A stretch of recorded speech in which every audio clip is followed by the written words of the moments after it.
everyone, and welcome back to the Plutonium Show. Welcome back. I think this is the second last one of the year.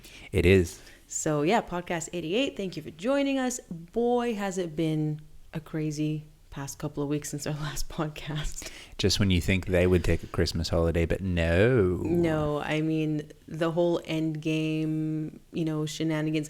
I did make a video about it. If you haven't watched it, I will link it up in the corner. But basically, the synopsis, I'm sure you know because you've seen me researching the damn topic for so long. Yes, I have. But it turns out, after Omid Scobby has swore upon everyone's life that he never, in any English version, had Princess Catherine and King Charles' names in any version of the manuscript, his publisher came out and said that Omid's account is factually incorrect and they do not recognize themselves in his representation of events. Oh boy. Oh boy. I mean, I hope other publishers think about this before they hear that Omid wants to publish another book, because you think he's going to back down after this? I don't think so. I think that if another publisher hears, Omid book, no. I think that's the right thing to do. I think he has thoroughly ruined his reputation. I mean, what little was left, because we all know he lied about finding freedom as well, with Meghan and Harry's involvement. That's an old story now. But yeah, he's pretty much in the same little pathetic corner as Hollywood's biggest losers. Meghan Markle and Prince Harry. In case you haven't heard, I'm not making this up, the Hollywood Reporter, which I believe is quite a respectable, publication in the US, has made a list of Hollywood's biggest winners and losers of the year. And of course, they've caught up to the rest of us, because we've been saying this for years now, and have branded Harry and Meghan as one of the losers. And I read the little paragraph, the blurb they gave them. Do you want to read it out? People love your voice. The whole thing? Yeah. Yeah, okay. In 2020, the royal duo fled a life of ceremonial public service to cash in their celebrity status in the States. But after a whiny Netflix documentary, a whiny biography, Spare, even the title is a pouty gripe, and an inert podcast, the Harry and Meghan brand swirled into a sanctimonious bubble just begging to be popped. And South Park was the pin.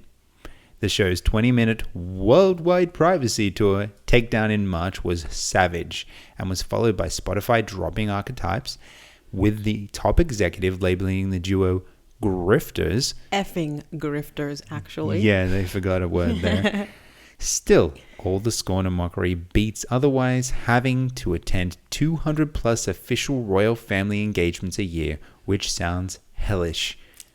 A little bit of sarcasm there. I mean, it's funny because that's exactly what Meghan wants to do, right? We spoke about this last episode, or maybe the episode before, where Meghan's now begging for the opportunity to be at a ribbon cutting ceremony instead of cutting the ribbon. Whereas if she'd stayed in the royal family and, I don't know, was agreeable or somewhat likable or just did something other than everything she's done, then she would just automatically get that invitation. Yeah, I agree. And I just realized, looking at the notes, I went into the segue of the Hollywood Reporter, but I forgot to say the most important thing about Omid Scobby. So his publisher called him out. Yes. And then he had to come out and admit that he did, in fact, have the names written down in an earlier manuscript, which is what everyone's been saying. Now, whether he sent the earlier manuscript, on purpose is a different story. But yeah, the thing that he kept swearing that he never did, he had to come out, tail between his legs, just like his maestros, Meghan and Harry, and admit that he was basically lying. Anyone with a head on their shoulders knew that. That's what's crazy, is that, their publisher and his statement are just confirming what everyone was saying. You don't accidentally put names in a book. When you're writing, it's not like you're writing a message to your friend and it automatically auto-corrected to something completely different. No, you have to go out of your way to put that specific name there. Don't think my phone's ever auto-corrected to Catherine. Well, the crazy thing is exactly that's what I said in my video. Since when does the English sentence that says we can't disclose the names in the UK for legal reasons translate to King Charles and Princess Catherine? Oh my gosh. So- it feels like it would be the other way around too. Like he would type King Charles and Princess Catherine and his phone would be like, Autocorrect. nah, come on, buddy. Like, give us a break here. His phone would lawyer him. Exactly. Like, man. So yes, he is in the biggest loser corner. I think as far as everyone is concerned, you are absolutely correct in saying, good luck to him getting I know you didn't say good luck, but let's see how easy for him to land a contract in the future. I mean, don't forget, he's not just an author of books. He is a journalist, a royal reporter who writes for big publications. He has regular columns in big publications. So I wonder how this is going to impact his career. And something tells me that it's going to be, he's got a similar trajectory to his master puppeteer, Exactly. Markle. It reminds me of Markle and her Suits thing, right? Like, Suits was a somewhat respectable role, even if she, couldn't act to save her life. The fact that she landed a TV show, a recurring role, that whole thing, Yeah. haven't seen it, by the way, but, Neither of us. based on what I understand, that was a pretty good place to be. Mm-hmm. But now everything she's done since has detracted from that. So it's the same with Omid. By writing something that he thought was going to be his Mona Lisa, Yeah. so to speak, he's destroyed his career. But karma. And not only that, it's reflected in the sales because his book has failed to sell, I believe, between 5,000 and 7,000 copies in the first week in the UK, and America's got similar numbers. Australia's got similar numbers. It fell out of the top 100 list. I believe it was Amazon within a couple of days. Yeah. It did not do well. And I'm not sitting here gloating that someone has failed because as a content creator myself, it sucks when you put so much effort into your work only to have it not being received well or not getting as much, I suppose, not attention, but I suppose it is attention, but it's a different, it's not reach. For this, yeah, reach. Yeah. There we go. Not the reach that you expected it to. Mm-hmm. But having said that, content creators, at least I can speak for myself, we put, the truth into it. Yes. Into our content. We're not trying to manipulate or swindle or disparage and defame innocent good people out there. And that's where I would totally flip that on its head, because he deserves this. He deserves to have this mockery of a work thrown out onto the street. He deserves to have his books, thrown into a landfill because no one wants to buy them, because the intent from the very get-go was malicious. Absolutely. Every single word in that book is designed to attack an institution that has lasted a very long time and that will continue to last way beyond him. Mm-hmm. So he is just being the mouthpiece for Meghan, trying to take down the royal family, the big bad royal family. And why? Just so Meghan can have a chance to be queen or pretend that she's a queen. Yeah, this is absolutely about vindictiveness, and that's why she's going after Catherine. And the thing is, the irony is, I don't know if it's placebo, but I'm noticing that when I see William and Catherine out and about now in royal engagements, which they've had a few, white tie events, and she's wearing the tiara during the week of Endgame, so it was a big burn for Meghan, burn Yep. after burn after burn, except Catherine doesn't have to try. No. She just exists and does her role. She stays in her lane, and Meghan burns. But I've noticed William is just even physically a lot more protective, and Yeah. he's got his arm on the the small of her back, and they're a lot more, in a very respectable way, a lot more touchy-feely. Yeah. And I feel like because she's been so unfairly attacked, and it's the first time as far as William is concerned, at least since their marriage, that she's been so viciously attacked, because prior to their marriage, the paparazzi and the people were calling her Waity Katie and all those horrible names.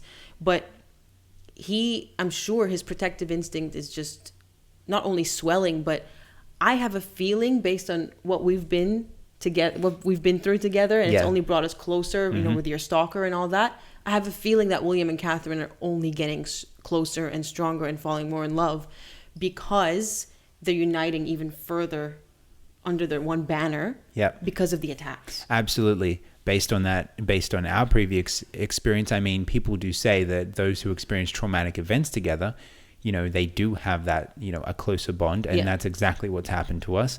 And that must be exactly what's happening to them, because as much as William and Catherine are extremely good at putting on a brave face, as comes with the job of being in the royal family, you can only imagine the inner turmoil. Yeah.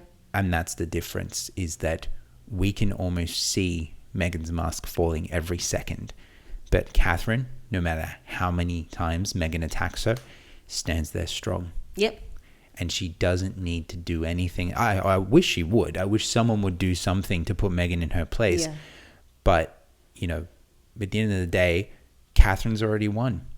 And Meghan has already lost, simply by the fact that Catherine is a good person and Meghan is not. Absolutely. I'm glad you said that. It's got nothing to do with Catherine being the Princess of Wales. Of course, that's a boon. But Catherine just won when she was born. Yes. As far as I'm concerned. Yes. I mean, I think it comes down to the choices they've made, because every choice that Meghan makes is with her own selfish agenda in mind. It's evil. Everything she does is evil. So it's not as if, I don't think Meghan was, obviously traits and stuff, you can get into nature versus nurture and all that sort of stuff. But Meghan has shown no signs of remorse for anything she's done. Even though, if for her personal gain, it would have served her better to play along and play nice with people, she has shown no remorse. So it's just good versus evil, as plain as can be. Whereas Catherine has done nothing but serve the royal family for such a long time. She has stood by William's side. She has been a pillar of strength for him. And I'm sure that he's a pillar of strength for her during these tough times. Yep, absolutely. Wish them all the best, and I hope that they get a restraining order soon. I'm not serious, but you know what? No, seriously, I wonder if it's ever going to get to that, and I really hope not, because we have had to take a restraining order out against Zach Stalker, and it is a very scary place to be. Yes, very scary. Although I do hope that the fact that they're, the royal family makes it much easier to go through that process than a typical civilian. Yeah, well, I mean, they're in Montecito. As long as they stay there. Which, by the way, is a brilliant segue into our next topic, if I say so myself. I was just thinking the same thing. As long as they stay there, they're not a threat. But if they want to come back into the fold, then I don't want to put, I'm not saying this like I think Meghan is going to do something, but it makes you wonder, what is she capable of? So, as you all probably know by now, Harry's fight for security has been progressing. Not necessarily in his favor, but it's been in court. It was in court for 3 days recently, and the judgment has been reserved, which means it's going to be made in the future, not on the same day. But he's continuing on this gaslighting journey. So remember how he gaslit all of us when he said, we never said that the family was racist? The British press did. It looks like it's his... he's learning from his master. Absolutely. And he's gaslighting us all for a living now. Because what he's come out and said in his statement is that he and his family were forced to leave the UK. So Megxit was forced upon them. Security was stripped from them, leaving them for dead. And if it was up to them, they wouldn't have left. They wanted to stay in the racist UK. Remember in the Cut magazine when Meghan said, why would I want to, show my children serve my children on a silver platter to people who call them the N-word? That's in the UK. She's accusing people in the UK of calling her white as can be children the N-word. And you want to live there now? And if it's so dangerous that you're fighting for security, you're fighting tooth and nail, costing the taxpayer millions of pounds, in a country where it is considerably safer than where he lives, in California, where people just walk around with guns. Yes. And somehow you're saying it's so dangerous here that my wife can't come here and I can't have my children here, even though I want them to see the UK as their home.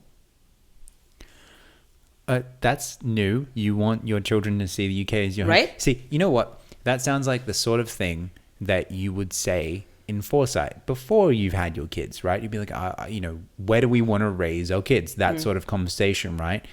But this is the first time we've heard this. Exactly. And it's because the narrative has changed. It's because now Harry wants to pluck at all our heartstrings. And just like his master, Harry thinks everyone else is an idiot. He and Meghan have failed, and it has finally dawned on them. Now that Kitson put them up as, hypocrites of the year on their shop front, now that they're Hollywood's biggest losers, Spotify effing grifters, who knows what's happening with the Netflix contract behind the scenes. Everything has gone pear-shaped for them. And that's why they have now switched strategies, because in their minds, the world is their oyster. We're all just there to serve them. And now they're like, you know what? Yeah, this Megxit thing didn't work. So we're going to change the whole story. We're going to change the whole freedom flight, which we documented on our Netflix reality show. Yeah, it's not like there's a trail of evidence or anything. Literally, Harry on portrait mode recording, oh, I'm so excited. We're going to the US and this is our freedom flight. They're on a private jet. And, they thought the whole world was, they had their whole success ahead of them. Little did they know. And more importantly, he even said, I don't want to raise my children in the UK. That's why we left, because I don't want my children to be raised in that gold fish bowl or whatever the hell he called, gilded cage. He didn't want his childhood replicated. And now suddenly we're hearing, oh no, I want my children there. Your wife hates the UK. If there is ever a person on this entire planet who hates the UK, it is Meghan Markle. Absolutely. Undoubtedly. And she has made it so crystal clear.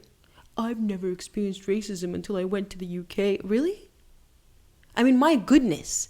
So why does she, if she doesn't feel safe, why is she coming? She didn't even want to come to the coronation. And according to Omid Scobby, it wasn't to stay home with her children. Remember, we brought this up last podcast. No. Which, by the way, no one bought that. Nope. What? I mean, that woman doesn't have a motherly bone in her body. Nope.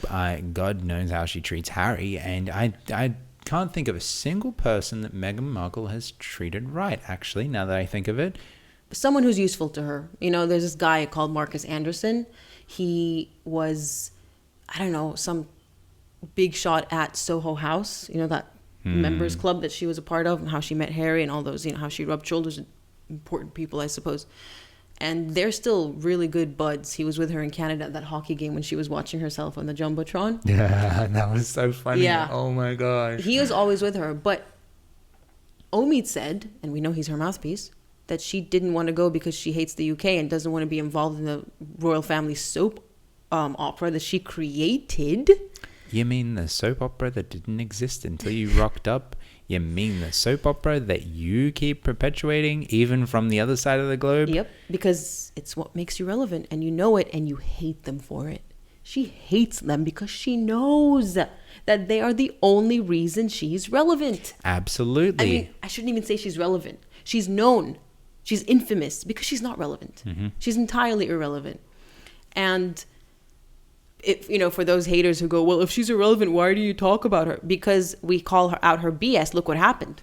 It has a result. I mean, here's the thing, right? You should always talk about things that are wrong in this world, because if you stay silent on them, then nothing changes, right? Yep. So here's something that's wrong in the world. This woman is walking around lying, cheating, and backstabbing everyone around her, and that's not right. That's not okay. That's not something that anyone should stand for. Yeah, absolutely. Even on my Instagram bio, the quote I have on, in response to all these haters, is the only thing necessary for evil to thrive is for good men to do nothing. Exactly. So here we are doing our piece, talking about it, and finally the media caught up and they're talking about it. Thanks to South Park, I guess, if we believe the Hollywood Reporter that's when it all fell apart. Yeah. And by the way, it's for evil to triumph, not thrive. But, same message. So that's why we talk about her. And like I said, it's having an impact. Because where do you think these Hollywood reporters and all that, they are 3 years too late, 4 years too late. And we've been saying it for years. And when I say we, obviously, I don't mean just us, the entire community on YouTube. Where do you think these reporters and all that get their info from? Exactly. Because when I watch them and read them, I go, pretty sure that our community has been saying that for 3 years now, and you're just listening to what we're saying and, shortcutting your research. Yeah. I heard somewhere. Oh, did you now? Somewhere. Okay. You heard somewhere. You mean you've been on YouTube. Now, back to the whole they forced us to leave. A lot of revelations have come out. But I want to point out the lies and the hypocrisy before I get to one really big revelation that shows Harry and Meghan for the liars that they are. Mm-hmm. When they released a statement, their Megxit statement, they said, their wording was, we have chosen to make a transition. There was no word of, unfortunately, our hands have been forced or the situation has become untenable. There was no language indicating that they were going against their will. Because it was never part of the plan. Exactly. But more importantly, thanks to Tom Bauer, we know potentially, as long as he's correct and he hasn't been sued, it's been like a year and a half by now. Yeah, I think it's safe to say we can trust Tom Bauer at least. Well, he's a barrister, ex-barrister. He knows how the legal process works in defamation. Yeah, I don't think he would accidentally leak a draft copy to the Dutch, right? No. Sorry, my typewriter auto-corrected. So when they left, they voluntarily left for Christmas to spend Christmas in Canada in 2019. When the Archie was just a baby. No one told them to leave. In fact, they were. I hear the Queen was quite dismayed because it was Archie's first ever Christmas. Yep. And by the way, he never spent Christmas with her ever. Nope, that was totally a part of the plan because Meghan really thought she could pull extra strings if she's like, you can't see your grandkids. Yeah, great-grandkids. Great-grandkids. And grandkids of King Charles. But when they were there, according to Tom Bauer, they never intended to leave fully. They kind of were, planning things out, but the intention was to come back and keep being royals because, well, they knew that they were rock stars at the time. But when they watched the Queen's Christmas message and noticed that their photos were removed from her desk, she had William and, George and Catherine, and basically the future heirs is what people surmised. Yep. That's it. That's when they both had a hissy fit and went, we're not going back. The tenacity of this person to go, here we're going to take away your great-grandkid just born. You're not going to see him for his very first Christmas. There are consequences to my actions? I don't even know if they were consequences. Of course, we can only speculate. It could have been a message by the Queen. Yep. I'm not playing your game, which we know she wasn't playing their game because she told them, you can't be half in and half out. You have to either serve or you leave. And that went in one ear and out the other for Meghan. And then when she realized that it's the Queen of England and she ain't budging, then that's when I guess they left. Well, yeah. They're like, fine, we're just going to leave then, thinking, we'll show you. Yeah. But don't forget, the Queen was still gracious with her 12-month review period. Now, that brings me to the latest evidence that's been revealed as part of Harry's court case, which is that, I believe his name is Sir Edward Young, who was the Queen's private secretary at the time, was part of RAVEC, the government body responsible for deciding the security arrangements. And Harry is challenging their decision to not strip him of security as he would like the world to believe, but to change his status to on a case-by-case basis. So as long as he gives them enough time, 28 days, I believe, before his arrival so they can plan, and as long as he's working in connection with, he's attending royal functions, he will be protected. Yeah, I mean, I'm going to just throw a quick one in there. 28 days, they're going to give him 26 days. Like, if this all went through, if this all happened and he got that magical security, Meghan would be like, have 26 days, have 24 days. Like, she's never going to play by those rules. He already failed to do that for the coronation. Yeah. He already failed to give them 28 days notice. Exactly. So, been there, done that. Yeah. So, he was on the board who decided that, they would get provisional security as opposed to constant unconditional. And Harry's saying, we have beef, Sir Edward Young and I.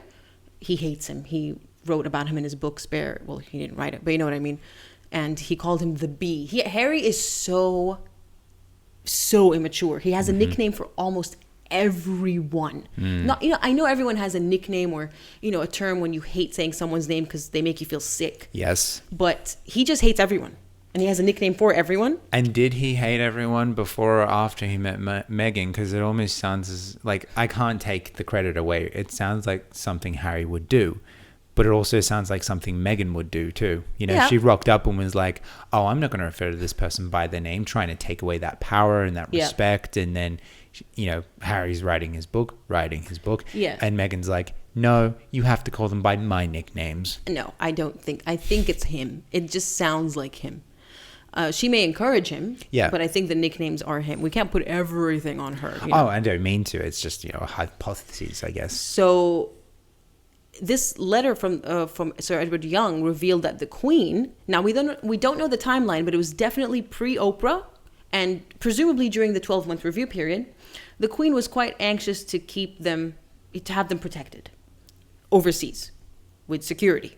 But again, I stress this was most likely before the Oprah interview and before the 12-month review period ended, because what happened when it ended? The Queen didn't say, oh, okay, I guess I'll give you what you want. No. It's like, all right, I'm stripping you of your patronages and, all your positions, all that, you're out. And don't use HRH. You're not allowed to. Gone. So this letter, while it, some people may think, oh, well, it's probably fake because why would the Queen want them to have for security? I mean, why wouldn't she? She loved them. Yeah. She was a good human being. And she made it clear in every statement she released that she loved them and they will always be much loved members of the family. So I think she very much was taking that sort of, if they do come back, she would welcome them with open arms. Probably a few more rules for Meghan, but she wasn't completely outcasting them. Yes. I mean, I think post-Oprah and Prince Philip's death, I don't think she was as lenient. Yeah. I think this was all pre-Oprah. That's why I keep stressing that this seems to be all pre-Oprah. But more importantly, this letter, regardless of whether, the Queen wanted them to have security or not, it proves that Harry and Meghan are liars. Even more proof. Because his narrative, if we were forced out and we were stripped of security, that is exactly what they both said on the Oprah interview. And meanwhile, we get a letter written by Sir Edward Young, the person who was sitting in the Ravik board that Harry said is biased and he's the reason I was, stripped of security. That person himself communicated on behalf of the Queen that they should get security. But at the very end, he said, of course, the Queen understands that this is a decision at the end of the day that is up to Ravik. So even she understands that she was a constitutional monarch. She has no sway in deciding what the government does. Which is exactly the right thing to do in that position. She was the Queen of England, but she certainly wasn't the sort of person who would be bossy, which... Well, she couldn't. She's a constitutional monarch. Exactly. But that's not coming across. She understands there's an order to things. She understands that there's a system and there are things that take place and there are rules and provisions and all this sort of stuff. The complete opposite to Meghan, who probably saw the Queen as just this overarching, like, she's the boss. I want to be the boss. Well, the complete opposite to Harry as well. Exactly. He has no concept of rules and discipline. Exactly, because here they are trying to bend and break the rules at every turn and corner, trying to go, well, we deserve special treatment because we're Meghan and Harry. Actually, you deserve less treatment because you're Meghan and Harry, because all you do is walk around and lie to everyone. And abuse people verbally and defame them and hurt people and use them and discard them. They're despicable human beings. Absolutely. So they're liars. And not that we needed this letter to prove that they are, but I feel like now Harry's trump card because I think this is the reason it was allowed to go to appeal, because he's saying Sir Edward Young is biased and should never have been allowed to make that decision about me. And Harry's never been biased in his entire life. No. Harry is the most, straight talking, unbiased, impartial person on the planet. But, when the reality is Sir Edward Young was saying, hey, the Queen wants them to have protection. He was conveying it. And so it flies in the face of him fighting behind the scenes to strip them of it. Let's play Harry's game for a second and pretend that Sir Edward actually did have some sort of beef with Harry. From everything I've heard of Sir Edward right now, he served the monarchy, he served the royal family, he served the Queen first and foremost. Yes. And that is, again, something Meghan and Harry could never understand, serving something above themselves. I believe even if Sir Edward didn't like Harry, he would not do something the Queen wouldn't want from him. I absolutely agree. I mean, when you get to that level, when you serve Queen Elizabeth, and I believe he was even honored and awarded by the King after the Queen's death, he is a very much beloved member of the royal household. Yep. Very trusted. And obviously we don't know him, but I've read about him in Courtiers, and I've read about, I believe it was Courtiers, that I read about him. He is a very accomplished man with a very impressive long career, and you don't get a career like that by being petty. and immature and holding personal grudges. I'm sure he looked at Harry as some spoiled brat. He didn't concern himself with him on a personal level. He has actual work to do, and instead of babysitting Harry. Exactly. But because Meghan and Harry walk around with their personal beefs everywhere because they're so immature. Personal beefs that they create. And all you need to do is, this person didn't do exactly what I wanted to do them to do exactly when I said, now I have a beef with them. Yeah. It's not even a genuine reason to dislike someone. So, yeah, they're liars. And we know, we have to keep coming back to this. We've been saying this for over 2 years now. Over 2 years? No, maybe almost 2 years. This is all to get IPP status. This is all to get access to intelligence that they would not get otherwise, and so that they wouldn't have to pay for the best top-notch armed security everywhere in the world. Yeah, that's just, come on. The fact that you can afford it in the first place says enough, right? Apparently their bill for security is around $6 million a year. So they don't want to pay that. They're like, why are we paying it? William and Catherine aren't. You know how they're always, again, back to the petty high school mentality. Oh, I can see Meghan saying that to Harry. Well, she doesn't have to, so I shouldn't have to. Well, that's why she gave her children titles. Yes. That was another reason she's, another lie she was caught red-handed saying, they're not going to give him a title because of his skin color. Meanwhile, who's Prince Archie? It's the lies. And I believe that the reason she wanted her children to have titles, first and foremost, is because Princess Catherine's children have titles. Absolutely. Because make no mistake, at the end of the day, Meghan has some sort of delusion in her head that if she keeps playing her little games, that she can take the role of queen one day. I agree. I agree. I know it sounds delusional, but every time I observe what she's doing, and now they're clearly trying to crawl back into the royal family. This isn't going to help them in any way by lying and saying they forced you out. No, but they think that that's what the royal family would do. And they think that that's okay. But the royal family does not treat its citizens of the UK and does not treat the world like they're idiots.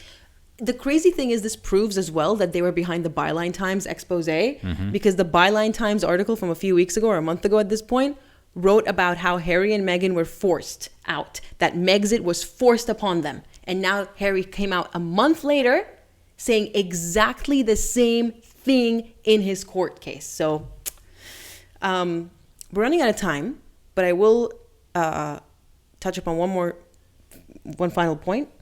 People have been saying, let's remove them from the line of succession. The titles, I know they have to go through Parliament and all that. And I do wonder why some people say that's impossible, because King Edward was removed and he had to sign away all his rights, including his heir's rights to the throne, when he abdicated for Wallace Simpson. That was pre his involvement with the Nazis. So he was forced to abdicate and remove himself from the line of succession purely because he fell in love with an unsuitable woman. Yep. These people have committed modern day treason. Absolutely. So why is it so controversial to talk about removing Harry and his children from the line of succession? He hates the UK. He hates the monarchy, no matter how much he tries to spin that he doesn't. And his wife hates both of these things even more. Yep. So it's clear as day. They are power hungry. This is a power grab. Their whole agenda is tyranny. Meghan is a ladder climber, so the best thing anyone can do is cut down the freaking ladder with her on it and watch her fall all the way to the bottom. Because if she can't be queen anymore, she'll still play these games and still attack Catherine and still call people racists with no evidence, but take away all the power. Because if they're part of the line of succession, who knows what they're thinking of next to try and get above William and Catherine, because defaming her isn't working. Well, there is a quote running around that Meghan said, we're just one plane crash away from the throne. Exactly. Get them out of the line of succession and get that restraining order, Catherine, and maybe a few other things. I hope that they're not allowed anywhere near William and Catherine and their children. They've been trying to crawl back with the, invite us to Christmas. We called, the king on his 75th birthday and leaked it to the media instantly. Your agenda is as clear as day. It is so transparent. It is crystal clear. So if we can see it, of course the royal family can see it. I really hope so. After this book, I think William and Catherine in particular will just absolutely refuse. Like, they will not have them returned into the royal fold. I say they take the security that was meant for Harry and Meghan And give it to William and Catherine. Beef it up and their children. Yep. Yeah. These are crazy, dangerous people. I don't even want to think of what Meghan is capable of, because Harry said it himself in their engagement interview. She's capable of anything. That sounds like a threat. It's funny because it does. In hindsight, he didn't mean it that way. No, but it does. Absolutely. Doesn't it? It's so fitting. Yep. And I believe that's all we have time for today. You want to say anything? No, I think we've pretty much covered it. I feel like I talked a little bit more than usual today because it was like a bunch of, information that I gleaned that I really wanted to put out there. But, well, I'm not complaining. I love hearing your voice. No, but do you want to elaborate on anything before we close off? No, I think we're pretty good. I think we've hit the nail on the head. And I think if I had any final messages, it's just everything everyone already knows. Every time Meghan opens her mouth, assume it's a lie. And even if she tells the truth one day, the boy who cried wolf. Harry's with her. It's not just Meghan. Harry is just as much as a liar. I say Meghan because Harry wouldn't lie nearly as much if it wasn't for Meghan using him as the mouthpiece. He's 40. He's responsible for his own lies, Absolutely. his own actions. I don't care how much he gets influenced by her. He is 100% responsible for his actions. I 100% agree. So Harry is also the boy who cried wolf. And one day, you're right, they might say something that's true and the rest of us will just assume they're lying. Yep, and that's exactly what they deserve. All right, and with that, we're going to end it off here. Thank you so much for tuning in. We will see you for the final episode of the Plutonium Show in a fortnight, as usual. In a fortnight. And otherwise, you'll see me in my solo lonely format a few more times this year. So yeah, thanks for watching and we'll see you next time. See you then. Bye.